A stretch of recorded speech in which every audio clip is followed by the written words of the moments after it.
Rafa Benitez has gone. Wayne Rooney wouldn't be a bad shout, mate, what he's doing. We've been giving him some love on here, and rightly so. They won again at the weekend. Rio, what's happened to Ralph Rangnick? They don't know how to hold a lead, man. They don't know how to navigate himself through tough periods in games. There seems to be not a togetherness, shall I say.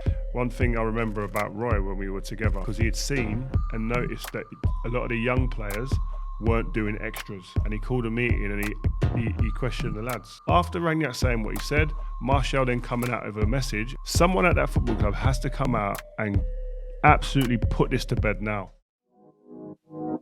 Sokin. They can never do it like I. When you see man pull up and slide, man stepped in a room with legends, Rio and Steve, you know it's a vibe. Check the podcast, what you wanna know? Don't ask me, go and ask Joe. If you're talking Premier League, he's on the front line and I gotta go. It's a vibe with five, and you already know what it is. It's a vibe with five, and you already know what it is. Vibe with five, and you already know what it is. It's a vibe with five, and you already know this. Right, then we have to give a big shout out to our sponsors, as always, on Vibe with 5, which is Sokin, trusted partners to Arsenal, to Everton, to Fulham, and also AS Monaco. They are the global payment and money transfer providers. And it's not just football clubs that use Sokin. Even I use Sokin. Joel uses it. Rio uses it. You can send your money to friends and family all over the world. You can make serious savings at the same time, all using the Sokin app. Just go to Sokin.com, open up your free account, and you can access exclusive football prizes too. I think they've got match tickets that they're going to be giving away. So make sure to go and get in the mixer. Yes, everybody, welcome back to the channel. This is Vibe with 5. We got Joel on the telly. We got me and Rio sitting here in the studio. Joel, you all right? I'm all right. Are you all right? Yeah, I'm all right. You all right? I'm doing great, bro. Yeah, I'm good, man. I'm all right. I've had better weekends, I've got to be honest. Where do we start here with this? It's obvious, isn't it, really? It's obvious. Like, we saw what happened. Man United 2-0 up, looking like they're about to wrap up the game. Stevie G having a horrible return against United. But then what happens? United bottle it. They concede 2. I couldn't believe it, man. Like, honestly, you lot should be getting this. Those are results that you should be getting wrapped up quickly. Rio, what's happened to Ralph Rangnick? I call him the sports lecturer. What's going on over there? No, it was disappointing. Obviously, during the game, you're going with all your mates on your texts, the groups and stuff. Even Steve was like, listen, it's a much more promising first half, and I think everyone would have been in agreement. And then second half, they come out. And they don't know how to hold a lead, man. They don't know how to navigate themselves through tough periods in games. You get to a tough period in a game, it's about, then you need experienced people talking, and you need discipline.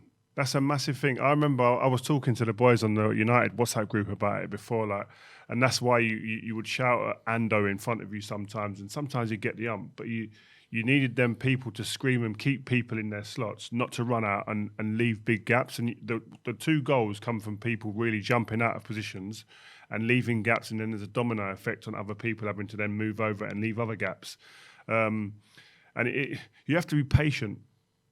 Discipline and patience in situations like that when there's going to be a time in the game where you're ahead maybe, or it's 0-0, 1-1, whatever it is, the game's in the balance. And the next goal is of vital importance. And there's going to be a tough period where they're on top. Their fans, that was like a throwback to years ago where their fans, you could hear it. The fans were going crazy. They were onto the Man United team. Their team was aggressive when they came out. Fair play to Villa. They changed their way of playing in the second half. But United then have to weather the storm. And they don't seem to have the ability to do that, whether it's the temperament, whether it's ability, experience. I think it's all of those things and others as to why they couldn't. And they just collapsed. And you sit there and you go, you're not surprised. And that's the disappointing thing about it. You feel that, was I really surprised that happened? No, because it's happened before. Was I surprised that they didn't manage to finish this game off? No, because I've seen them let teams back into games before. And all those things, them words I mentioned there, it goes back to as well, culture at the football club. Like the culture at the football club at the moment, there doesn't seem to be a culture that they're all adhering to and they all understand. Individuals are doing their own thing, it seems. And I don't like to pick out individuals in this game. And it wasn't, you wouldn't say it's his fault. But even if you watch one of the goals, I think it was for the first goal, when if you freeze it, before the goal in the phase of play and the turnover of possession, Fred's the first person that jumps out and goes to press almost as high as Cavani. And you're sitting there and I'm thinking, if I'm a player in that team, I'm screaming at him, get back here. Ask them, can you break us down? Go on, make it hard for them. The moment sometimes... At 2-0.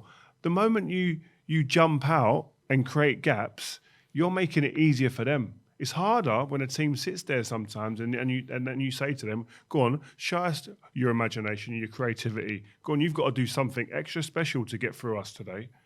But didn't happen. That's the one thing in it about being a team that is allegedly now a pressing team or a team that's in transition. This is where the understanding is going to take a little bit of time. Are we pressing all the time? Are we counter-pressing all the time? Or is there situational circumstances where you're 2-0 up and it's 20 minutes to go where you go, not now. It's game management now. Yeah. You manage the game. You manage the moments in a game and it comes with experience. I know that. But listen, man, there's enough experience in that team to understand. Can we go back to the good? I want to talk about what I was impressed with a little bit. On. And I thought, I actually covered it in my preview. He did a couple of things which I suggested in my preview. One was player Langer, and one was sort of switch that midfield, and it looked more like a midfield free. And it looked like, because we had that midfield free. Now, for me, those 5 zones of the pitch, vertical zones, your wing, your half space, your centre, your half space, your wing. When you play a 4-2-2, I feel like that centre zone gets neglected. Because if you're one of the two in a double pivot, do you think, right, am I going to the right or am I going to cover the centre? Is he going to cover the centre if I go to the right? And I think that confusion, because it's not a natural formation for us, I think it kind of leaves that middle zone a little bit.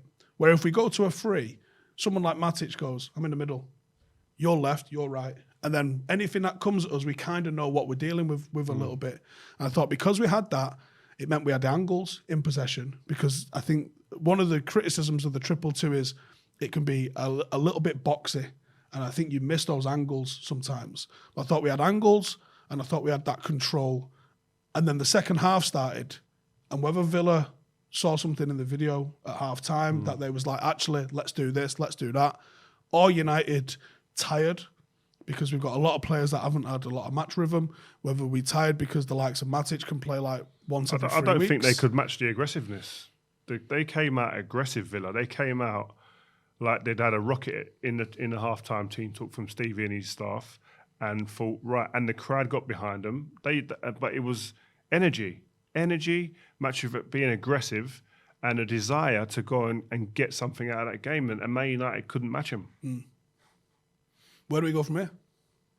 I don't know. I agree on your point on Elanga. He was a breath of fresh air. He had a couple of opportunities, half chances and stuff, honest, as the day came.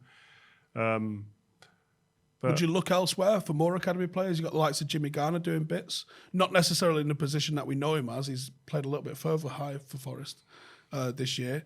But looking how desperate we are for midfielders, looks like we're not going to sign anyone.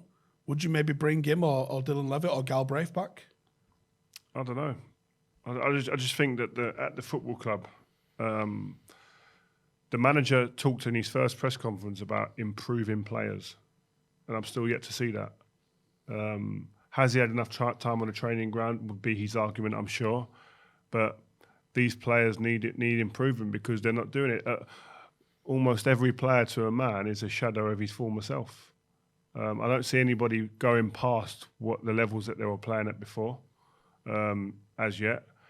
And great managers improve people. You see what Thomas Tuchel's done at Chelsea in that short space of time. You saw players elevate and become better players consistently for a sustained amount of time.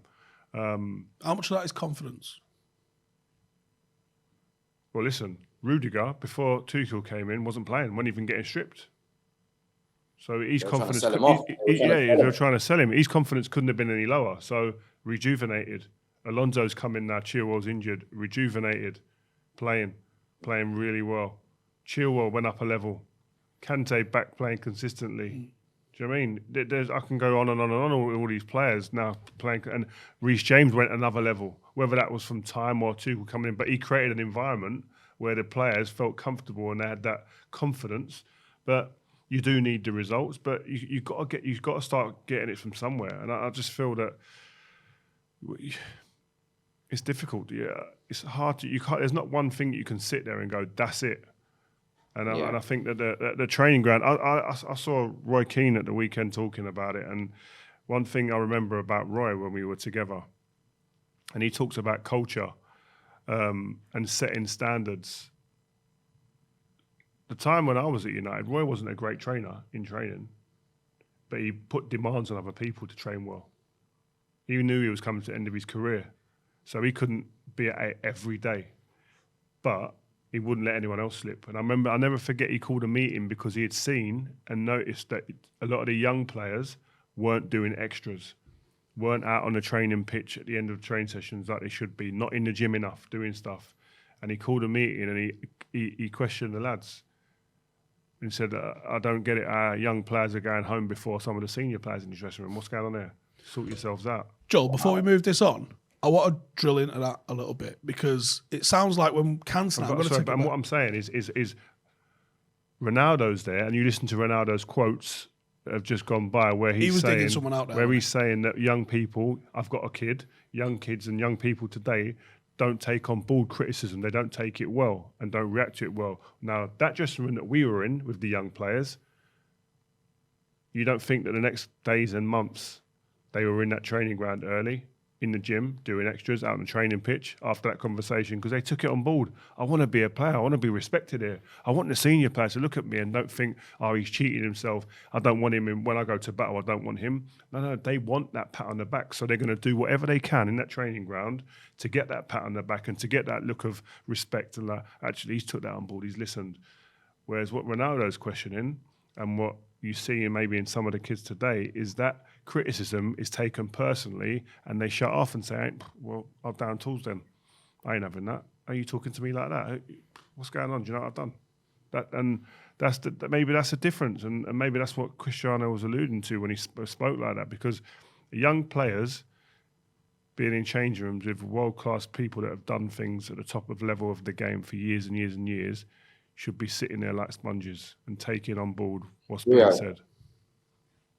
So that tells me that there seems to be some sort of unrest, though, because that's not the only thing he said. I mean, he was talking about this being Ronaldo, that United shouldn't accept anything less than top three. You're talking about players not really taking things on board properly. The whole Rangnick situation with Martial, he's saying that Martial refused to be in the squad. Martial says otherwise. There seems to be like factions going on and not a togetherness, shall I say. You know, when Frank got sacked, yes, there weren't good results, but it seems like there was still a harmony. That's why they were probably able to pick themselves up really quickly. With United, I don't really see that. And that's why it doesn't matter what formation you got, 4-2-2-2, 4-4-2, 4-3-3, whatever.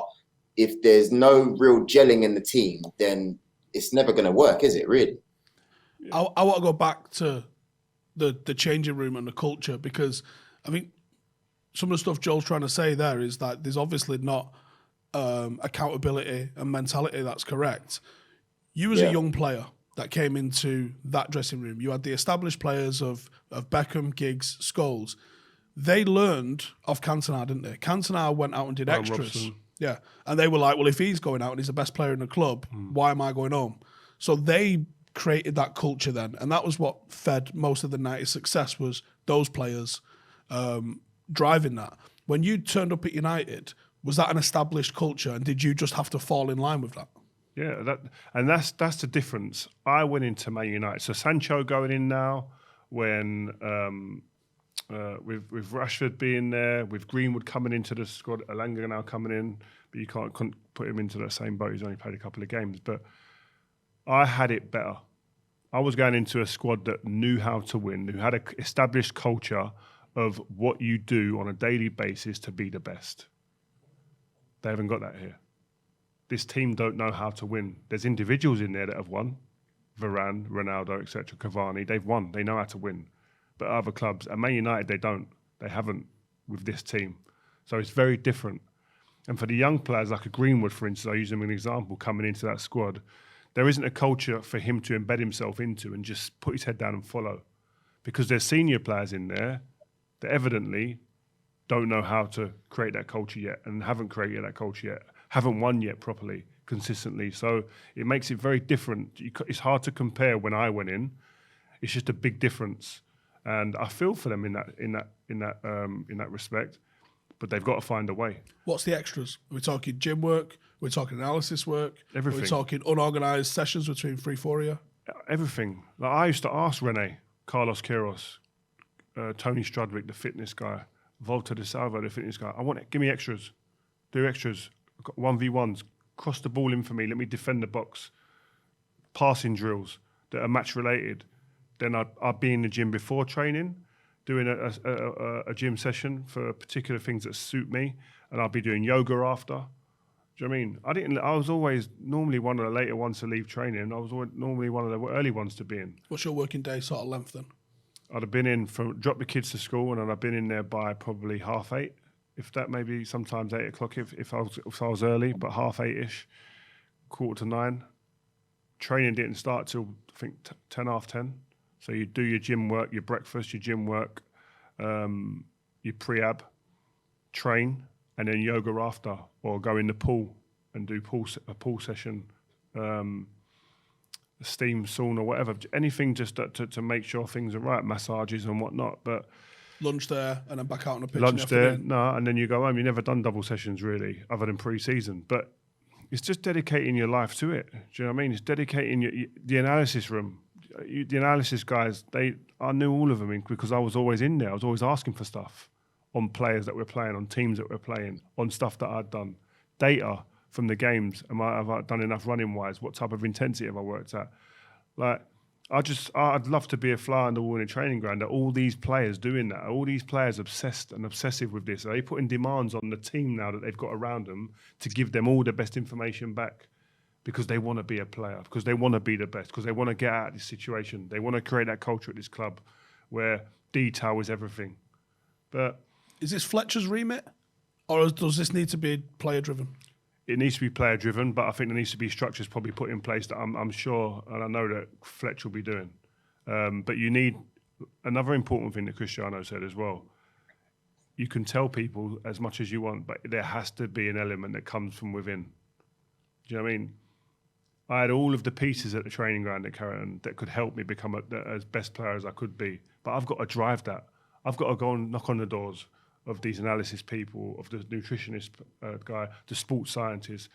What's going on there? Looking for an angle, looking for an inch that will set me apart from someone else or keep me at the top for longer, would enable me to come back. Like my last year at United, or Fergie's last year, he tried to sell me that summer to go to Spurs with Harry Redknapp. I think someone wants you. Would you consider it?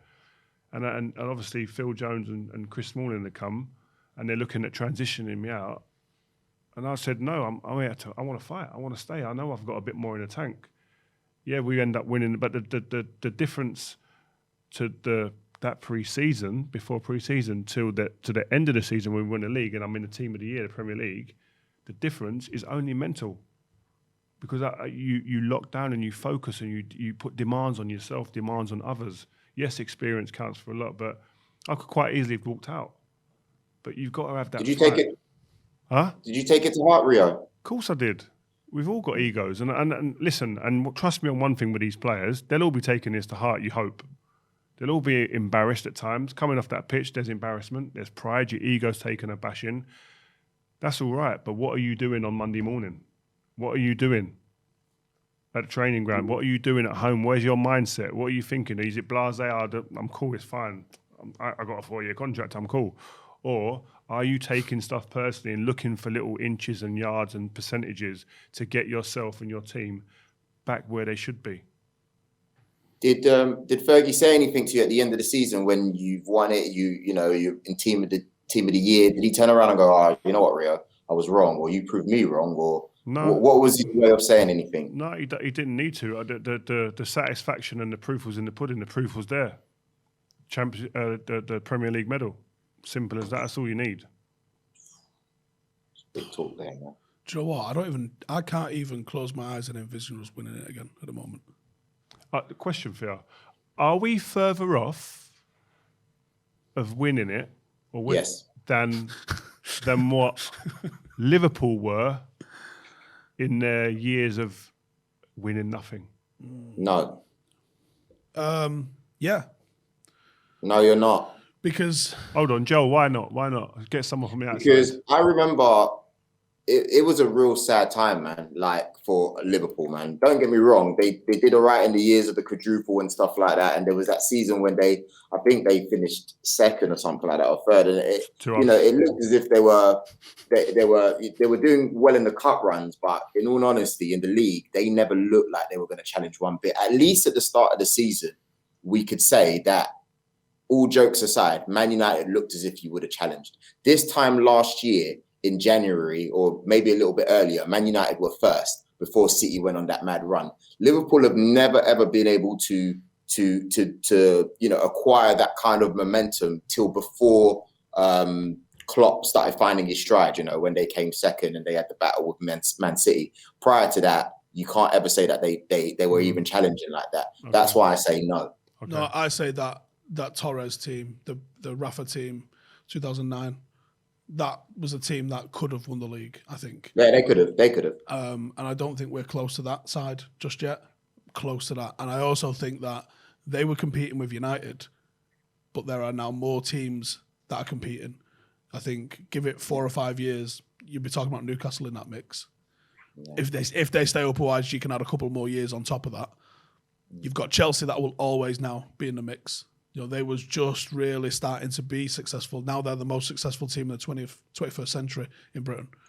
You've also got Manchester City, which is this is horrible, man. I've got Liverpool and City to try and overcome. I don't really give a toss about Chelsea. They're not someone that's ever really been a massive thing for me. Yeah, but Steve, they were already successful by that time when Liverpool were struggling. They were already, that was way after they had tasted success. Chelsea had tasted success, but they weren't the machine that they've become now. No, they won a couple of titles. No, now they've got multiple titles to fall back on as a club. They had history. They had at least 3 titles by then, bro. Because they had 2 with Jose and they had the other one with Ancelotti as well. So they weren't used to it. Not by 2009, they didn't. 2009, they only won 2 titles. Anyway, you think that we're further away? Yeah, because I think there's more teams at the top end in the mixer. Liverpool are in the mixer probably for at least another couple of years. I think if they recruit well, they'll still be there. But I can see them falling off. I don't see City falling off. I don't see Chelsea falling off. And I think there might be a new player in the game in Newcastle in a few years as well. So I think that there's more teams in our way. It's not just about how much United have to get better. We have to get better than some teams that are already better than us. I think that's the difference. I feel like we're a lot further away than Liverpool were, certainly in like 2008-9. I mean, 2009, they was in a Champions League final 2007. We're miles off being in a Champions League final. Boy, before we move on, actually, I want to say you've got to give credit to Villa as well. Do you know what I mean? They did their thing. Yes, they were at home, but, you've got to give a massive shout out to, obviously, Jacob Ramsey, exceptional talent, and, of course, Philippe Coutinho. Well, why are you saying Philippe Coutinho so low? I need you to say it with some bass in your voice and your chest. Okay, wait. Before we do this, we're gonna have to do a new segment, Rio, called "Hold This L." There's 2 L's. There's 2 L's that have to be given this week, and I have to be honest with you. I'm taking both those L's. We're gonna put the videos right here, right now. You know what you're doing, Will. First of all, it's gonna be claiming that Hakimi was at Dortmund, right, last year when he was busy winning Serie A. I said it with such confidence, he threw me. I saw it in the comments. I saw it in the comments as well. That's the first one. I got to hold that L. Second L was this one in our Gazzetta dello 5 video when me and Steve were giving Rio a hard time about Coutinho. I just want to say, a 70% Coutinho, if he was 70%, he should be getting into the current Barca team because they're trash. The fact that he can't even play well in that current Barca team says it all, mate. I think a motivated mindset change, shift, whatever you want to call it, for Coutinho under and alongside Gerrard is a mouth-watering proposition. Yeah, but he's looked a bit dusty, hasn't he, for a couple of years now, though. He's washed. Yeah, It's not one season out. It's like 2 or 3. That type of player, they'd suck me in, I think, if I was a manager, to give him a chance. Yeah, you love names. That's what you're on. You love names. I remember the brilliance, the romance, man. Stop it, man. And that might Do you know get, what? You made a really good decision not to be a manager. Yeah. That's why I'm not a manager, man. Because I just get caught up in all of that. Steve said you made a good choice not being a manager. I was talking about him being 70% and he's not good enough to get into Barca. Rio was saying, no, he sees the potential, a driven, focused Coutinho. We swept it aside. And who gets the equalizer, which even felt like a winner? Coutinho I'm not himself. counting any chickens with him yet. It's early days, but I'll take the win on that one straight away for the impact that he's had.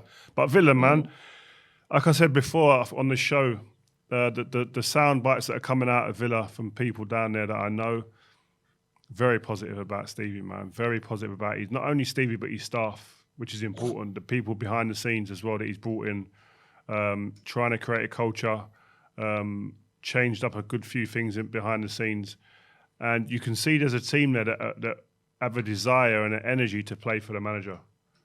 There's a lad that I know that played under him at Liverpool, and he's a United fan. And obviously, between us, we don't want him to be any good. I was like, what's he actually like? And he was like, he's good, you know. Wow. Yeah, he looks like he's made for it. He looks the part, gotta say. Yeah. I mean, he obviously had success. I don't know what the exchange rate of success in Scotland is, but he had success. You know, and he's actually. I hate doing this, but to give Steven Gerrard any credit whatsoever, he's earned his stripes. He's worked with a youth team. He got his feet under the table by doing that. He's gone and got success. All right, Scottish League ain't what it is. What are you laughing at? Scottish Steve, League. put your Man United hat down, man. He's gone and actually got success in adult football, in a top flight somewhere, and now he's come to the Premier League. And let's be honest, taking Aston Villa is zero guarantee of success for anybody. I mean, what is success for Villa? Top half finish consistently? But with the money they're spending now, they're going to be expecting more. The expectations are going to go up because they're putting some money this down. season. Man. This season, top half, but I think next season the expectation levels will drop. I think he'll be one in top 8, easy, minimum. Speaking of Everton fans, Rafa Benitez has gone. told you he was garbage. You did. But here's What a another hiding to potential nothing he area. was on. Who advised him to take that job? Honestly. I think he was desperate, man. I just think he was desperate to get back in the game. I think he loves coaching, and it proves that he would do anything to be a manager. Where next? Don't know where he's going to go now, man. Where next? He's taken a few mad ones, isn't it? I'll tell you what. Newcastle. I'll tell you what, Joe.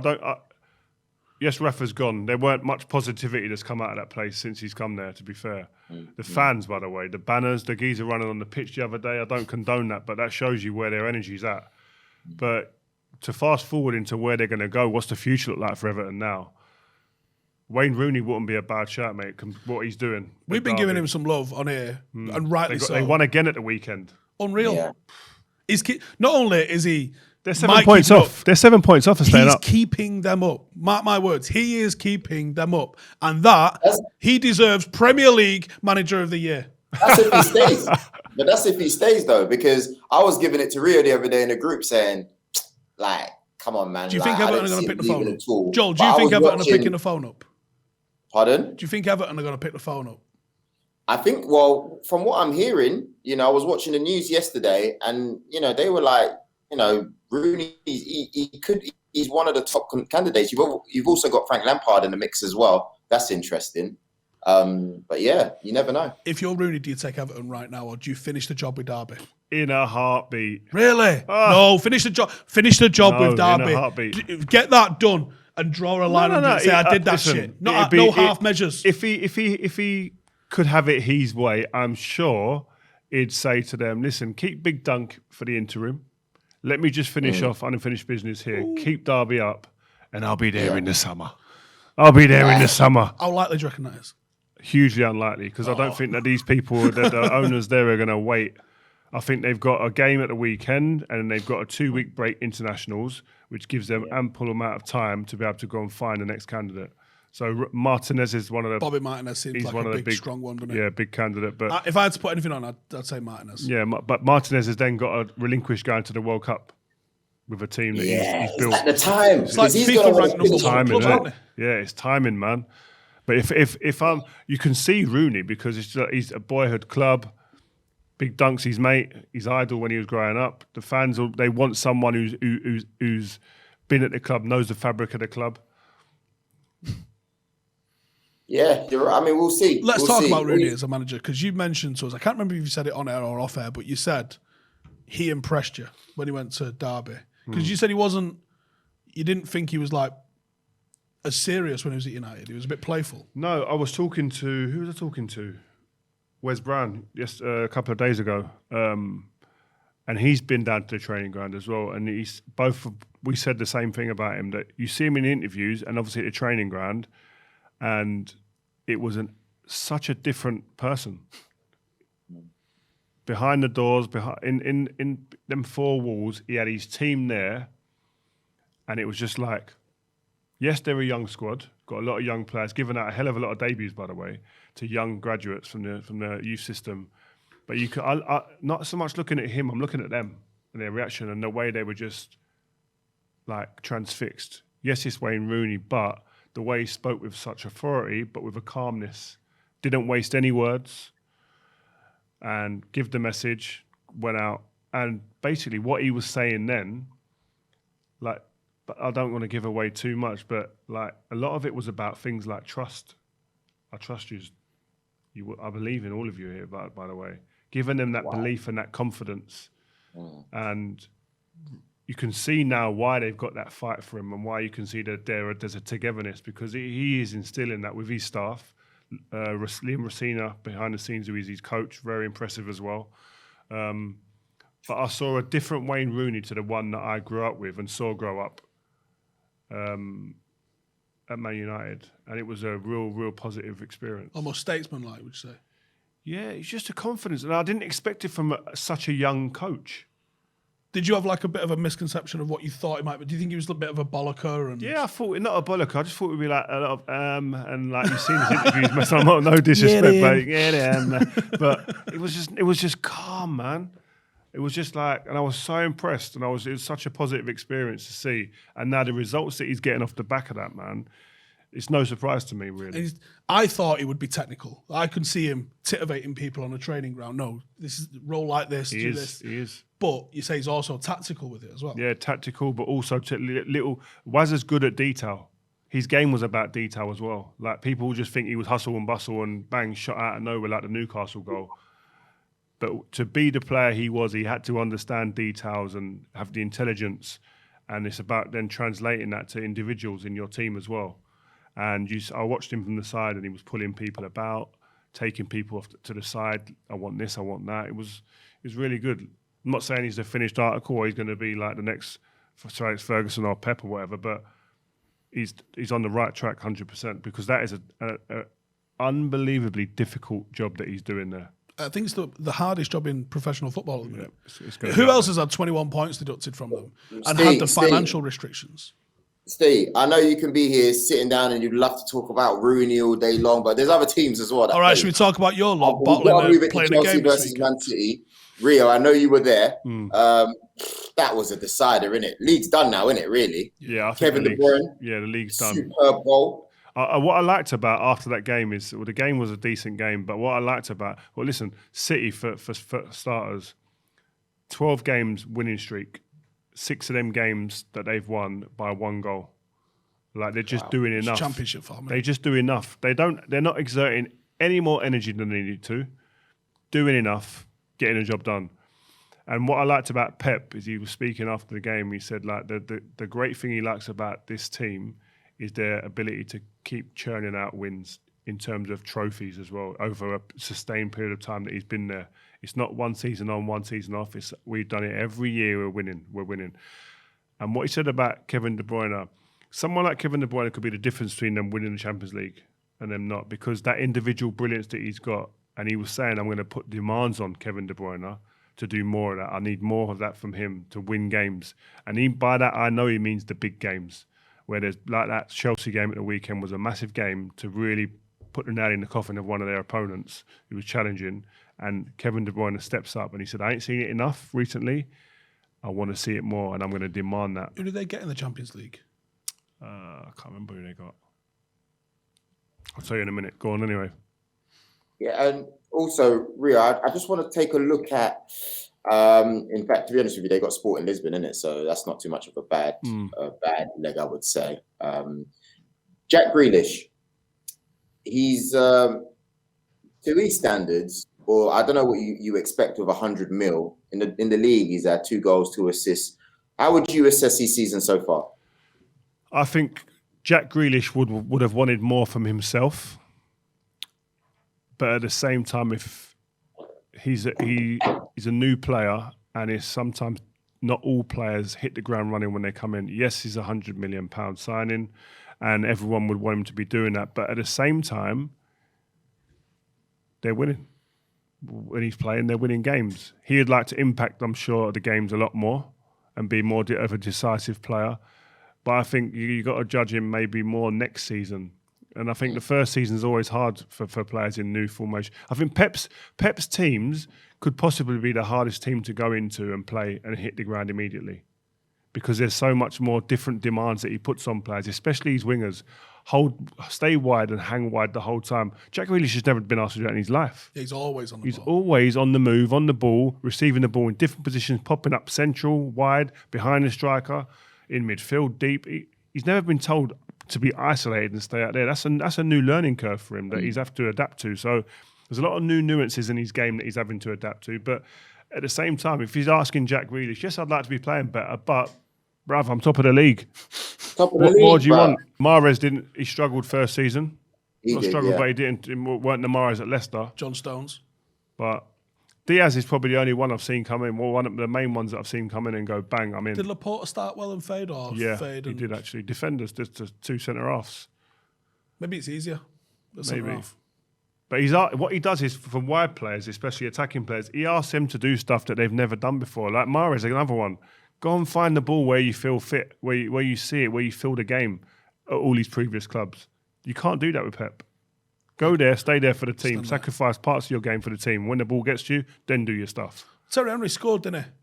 And took him off. Yeah, and said, watch how to do it. Crossed the halfway. Yeah, watch how to do it. Thierry Henry said that. He said, the wide attacking players, I was free, I could do what I want. I went there, he said, and I scored quite a few goals in this period, and he put me off on the bench and said to me, Thierry, watch how you're meant to do it now.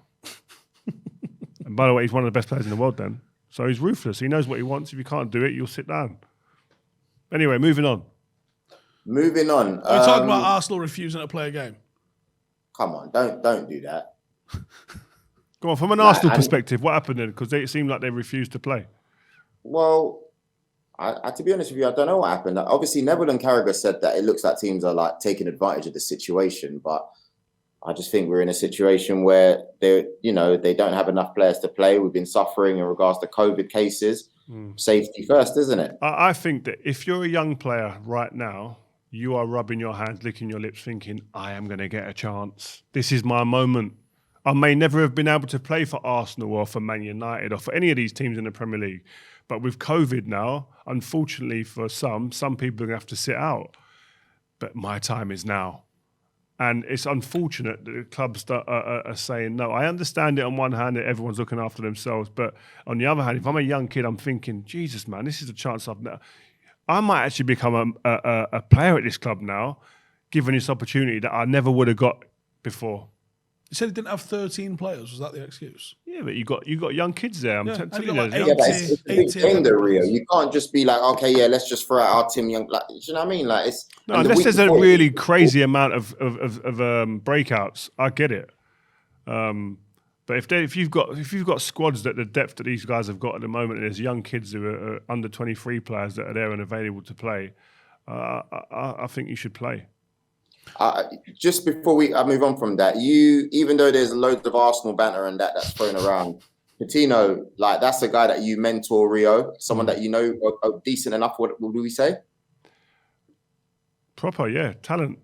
Amari Hutchinson as well. Listen, the list goes on. Arsenal have got great young players, man. They got some top young players. They got another young forward who just went out to Middlesbrough on loan forward. They've got players, but opportunities. They've got to wait and be patient, which is understandable. But Trust me, these young kids will be sitting there and be gutted when these games are called off. You can look down the length of the country. Look at the boys who've been playing at Leeds. Young kids. The bench the other day, that was a 15 or 16-year-old. Eddie Gray's son or grandson was on there. Like, these opportunities ain't coming around normally for these kids at these times in their careers. It's beautiful. We just had a bit of breaking news here. Cam's just sent it us from Romano. It says Anthony Martial wants to leave, but he's not interested in a loan to any English clubs. Newcastle and Tottenham approaches have been turned down. Wow. Barcelona, that's how badly run they are at the minute. They think he's the solution to any question. Sevilla and Juventus are 3 options to leave in January. United want a full salary covered and a loan fee, which I think they're entitled to. Juventus, it seems like they're for every single player that comes on the... What? You're entitled to. Yeah. You want to take our player, you pay his wages. Not charity. No, it doesn't. Yeah, you're saying it, but he hasn't done anything. I'm not saying it's not going to happen. I'm saying United are entitled to getting his wages paid. Yeah, they can think that, but if you actually, I'm talking about his performances, Steve. Like a guy like that, you'll be lucky if they're going to cut, if they want to cover all his salary, man. Oh, cool, take a seat. Absolutely poor, man. Don't have him then. Yeah, take a seat. But it's like a risk. They've got to pay his wages, man. So if he wants to go abroad, then yeah. He needs to go in and say, listen, then they don't want to pay 250 grand a week. Adjust my wages. I'll take 100 grand a week. 200 grand a week. Flip. Who signed that off, Rio? Don't know, man. United went through a process of signing insane contracts for insane players. Yeah, United are entitled to getting their full salary covered. Why should we pay him to go and play for Barcelona? Barcelona. Because he's a risk, mate. There's no guarantee he's going to perform over there either. Yeah. Anyway, if it's true, let's just throw it at that. If it's true that he refused to be part of the squad, he shouldn't even get to fucking train with us anymore. Do you know what, though? That situation there is a perfect example for the hierarchy at that football club. If Martial isn't telling the truth there, I'm not casting any aspersions here. I'm just saying. I'll do that. If he's not telling the truth with the tweet or the message he put out the other day saying that he's never refused to play, he's never disrespected the club. If he said what Ralph Rangnick said he said, someone at that football club has to come out and absolutely put this to bed now and give pure clarity and put a line in the sand and a flag down and go, bang, this is us. This is where we're at. Because at the moment, after Rangnick saying what he said, Martial then coming out with a message and basically saying the manager's lying, someone better be coming out and saying something today or tomorrow. I actually think there's a way both of these things are true. When you see the fact that United didn't take the extra player, I'm pretty sure that was Tony Marshall's spot. So I think Rangnick said to him, you're on the bench. And then his message says, I've never refused to play. So I reckon there's a get out of jail card there. And I think they're both correct. Rangnick saying he didn't want to be part of the squad, and he's saying, I never refused to play. But I never said I didn't refuse to be on the bench. Do you reckon he said I've pulled an injury or something like that? No, but I would guarantee, the only thing that makes me think that you're not going to see this today is that he wants a loan move. Otherwise, I think he'd have a knock today and he won't train. Because otherwise, I think that would be the move. I think that if he's... I'm telling you, mate, listen, the top, you can't have a player coming out and belittling what you say. No chance. That he needs to get shut down if that's true. If Ralph Rangnick's right and what he's saying, there's no way any player should be allowed to speak like that. I don't understand it. Man United can't be Man United letting players talk out like this. This is him probably trying to force United to just get out then, isn't it? Yeah, but there's a true and there's a false in this situation. Who is it? I want to know. But on that, people were trying to defend Martial yesterday. I seen it in my comments and I seen it on Twitter, and they were saying Ralph Rangnick's not true to his word. He said players can go, but he's not letting him go. Listen, he's still under contract and handsomely paid to Manchester United. Us saying you can go doesn't mean you can go for free. Someone has to meet the valuation that you've got as a footballer. The reason you're paid probably £1 million or more a month is because there's a value associated to you as a player. We don't just get to write that off because you've been acting like a bit of a chump. No, it doesn't work like that. That's a good point. That's a good point. Listen, I know you want to sit there and cry tears about the situation all day long, Steve, but we have to move on. I think Brentford are going to give us a West Ham took the L yesterday against Leeds United. Massive shout out to Jack Harrison banging in a hat trick. Wow. Yeah. Two of my former Amazing teams, them. stuff, Two of my man. former clubs. Great game. Always produces goals. Yeah. Rio, are you still seeing West Ham getting that fourth spot, or is it going to look like Tottenham's, or what are you saying? I don't know who's it's going to be. I think they're all fighting to give it to someone else at the moment. Man United don't seem to want it. West Ham are lost again, so it's difficult. I was never convinced West Ham would stick around in that fourth position, but they're putting a great fight up for a Europa League spot, I think, for the rest of this season. Listen, West Ham have been a breath of fresh air again this year. They've been brilliant, always entertaining. All the games that they play, that you come away from it thinking they've put a shift in there. They've worked hard. Minimum, that's the bare minimum of the club at the moment. So positive vibes at West Ham. Yeah, and obviously Brighton versus Crystal Palace. Late goals again. Yeah.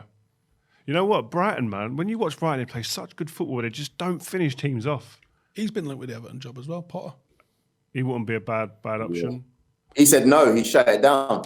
Has it? I didn't see that. Yeah, but that's what I mean. He's on a good thing there, man. He runs a tight, steady ship at Brighton there. I just think they're a 15 goal a season guy away from leveling up again. I don't know who that could be for him. Oh, and obviously there were all the results from the League Cup during the course of the week. You know, Chelsea beating Tottenham twice. Who do you reckon is winning the League Cup this year? They've got teams in there. I don't know, On one hand, I think Chelsea will win it. I think Liverpool have got a shot. But then I think, when's the next leg? Well, we're playing on Thursday, innit? Yeah, this week. To finish our leg, to finish this I think Chelsea will win it. Liverpool could balls it up against Arsenal.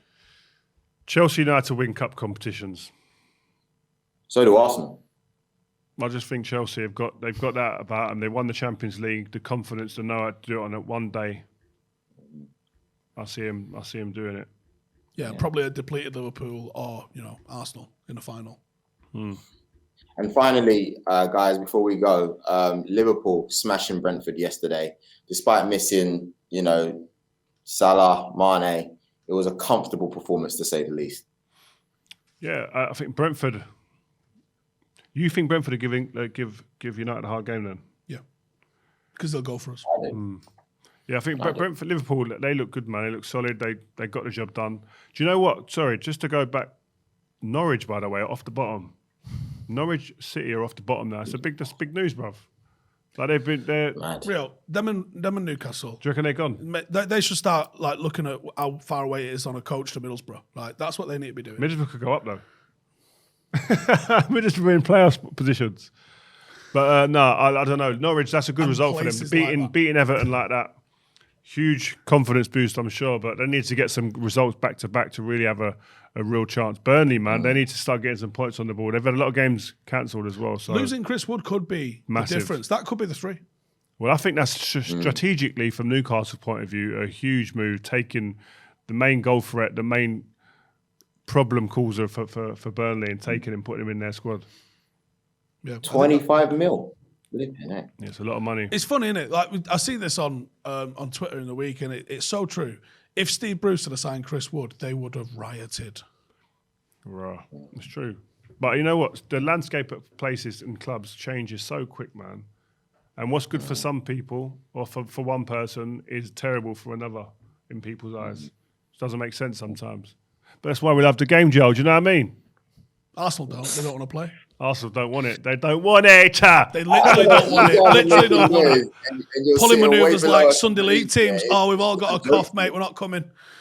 Stop it. Look, I'm guys. Sorry, guys. I'm sorry if I'm interrupting you guys. I wanna point out a very special. Can we call him a guest, Rio, or a talent, a musician, a musical talent? Yeah. Mr. Jordan Wynts. Can you tell us a little bit about where you found him? Oh, yes. It's a new segment we're going to put on the show and we're introducing. I was online a while ago and I saw this young guy in a car just like rapping about football. And it cheered me up really. I just thought, it made me laugh. A couple of little punchlines in there and I threw it to Joe and just said, Joe, do you know this boy. He said, no, but I'll reach out to him. I said, reach out to him. Actually, I'm going to text him first. Let me just drop him a DM and see if he'd be interested in maybe coming in and just doing something for us, like topical on a weekly basis. And the kid, like, he loves football, obviously.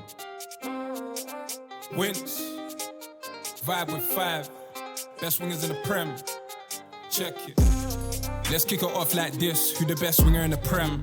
We can talk numbers, gameplay, clutch players. Who's really sparking the trend? We know Zaha been a problem. St. Maximin, street ballers know the truth. My boy Sterling's son, Mane putting up numbers, rate them too.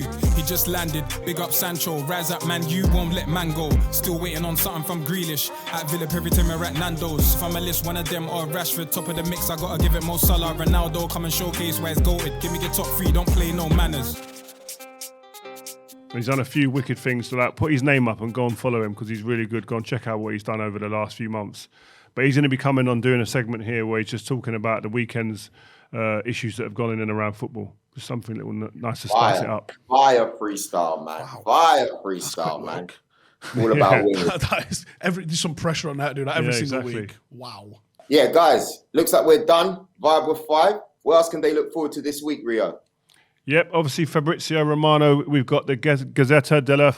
What is it? 5. Yes, Fabrizio Romano show on the Gazzetta della 5 show. Looking forward to that. Letting us know about all the transfers in and around the Premier League and around Europe. What else we got? You know what? Yeah, we've actually got other segments that we're working on, so we can't say too much. But we do want you to go back and check out our FIFA Team of the Year video. Keep those comments flooding. My team was the best, by the way. The votes are in. I don't know about that. People were saying Steve had the best team, you know. Is it? Yeah. Comments. Waste. Yeah, for sure. But guys, if you haven't subscribed yet, we really need you guys to subscribe, like, share, comment, subscribe. You know, follow us on socials. Make sure you do it. It's always help. Make sure you put in the comments. We want to keep going up there and, you know, growing as a channel. And we want to say thank you to you guys for watching and supporting us. And we'll be back with you guys next week. Peace.